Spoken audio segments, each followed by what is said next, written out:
रामकृष्ण हरी. मी आता पनवेलला जाण्याच्या मार्गावर आहे. हे रेल्वे पोलीस आहेत, सहकारी त्यांच्या ड्युटीवर आहे, ते त्यांच्या कार्यात आहेत. तर माझं आपलं रामकृष्ण हरी लेखन तुकाराम गाथा जे आपलं नित्य नियमावली आहे ते चालू आहे. तर माऊली, तुम्हाला मी एक अभंग गाथा लिहित आहे. साधारण एका वाक्यात तुमचं प्रामाणिक काय मत आहे? आत्तापर्यंत तुम्ही ऐकलं माझं बोलणं किंवा माझं लिखाण वगैरे आहे, म्हणजे मी नामस्मरण पण घेतो आहे आणि प्लस गाथा लिहितो. एक चांगलं कार्य आहे तुमचं.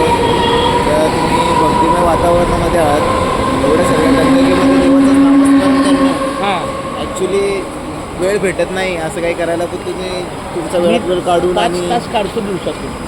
एक चांगली गोष्ट आहे 5 तास देवासाठी जी तळमळ आहे. तुमचं नाव काय? नाही, आणि पहिली गोष्ट म्हणजे मला पोलिसांना भेटल्यावर मी नतमस्तक का होतो, कारण प्रत्येक पोलीस हा देशासाठी, जरी त्याला नोकरी असली तरी त्याचं कर्तव्य हे देशासाठी आहे. त्याची कर्तव्य तत्परता आहे, जबाबदारी आहे, अधिकार आहे, देशाभिमान राखण्याची त्यांची ती कर्तव्यनिष्ठता आहे. चांगल्या गोष्टी त्यांच्या हातून करतात, म्हणून मला खूप समाधान वाटतं. आणि तुम्ही मला मौखिक छान मोलाचा आशीर्वाद किंवा म्हणा शुभेच्छा दिल्या. खूप धन्यवाद माऊली. रामकृष्ण हरी. रामकृष्ण. विठ्ठला केशवा.